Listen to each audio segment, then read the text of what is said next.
Well, this is really amazing.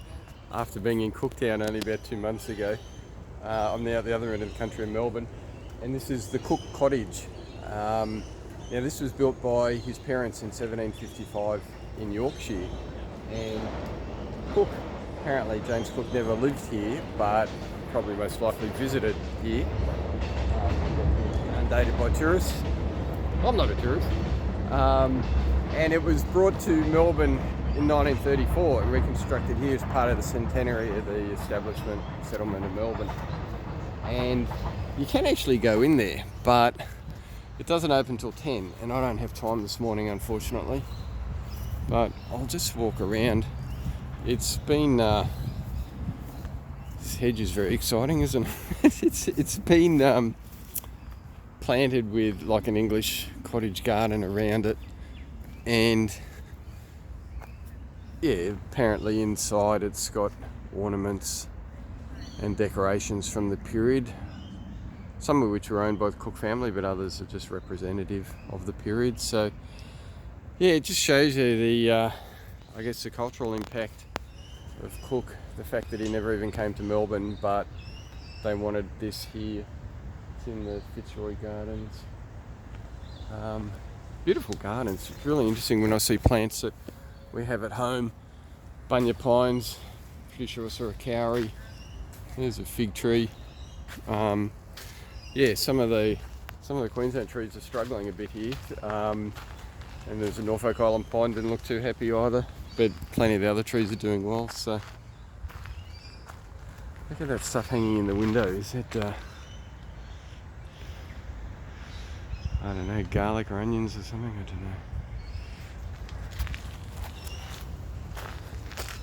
Yeah, it's a shame that it doesn't open till 10. I'd love to have gone in and had a look. You've got to buy tickets.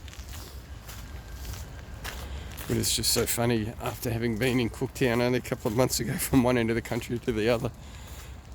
And here's this cottage that he never lived in, but his parents built it and lived here. And no doubt he would have visited. So it was all packed up in barrels and brought out here. And thank goodness that ship never sunk. And what have we got up the top there too? Can't quite see. Pacific black ducks maybe? So there we go. The Cook cottage. I'll have to add that onto my North Queensland videos as an addendum to my Cooktown visit. Beautiful gardens here too. Really are nice.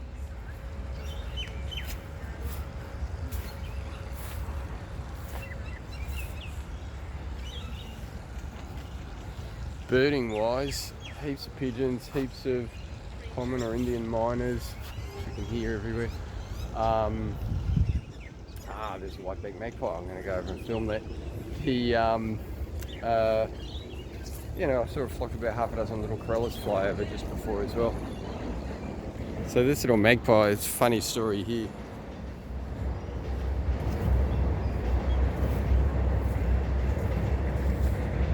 Doing a good dig there.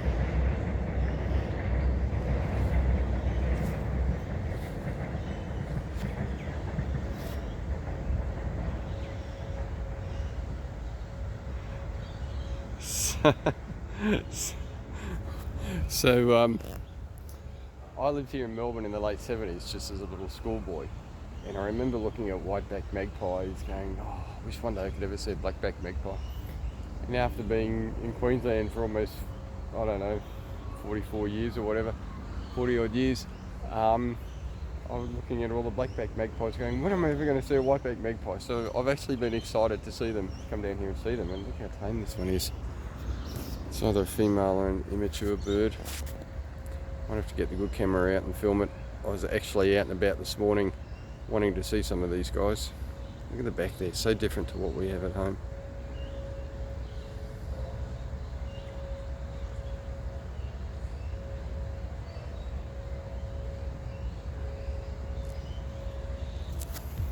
We have at least 3 subspecies of magpies. There's the black-backed, which is the most widely distributed, the white-back, just down the bottom of southeast Australia, around the coastal areas.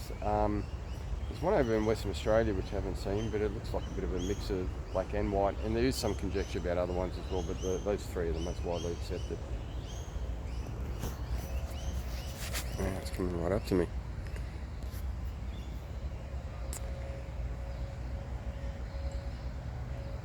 And of course, in the shadows of Cook's cottage, these birds are named magpies after the European magpies, which they're not closely related to at all. Our magpies are most closely related to butcher birds.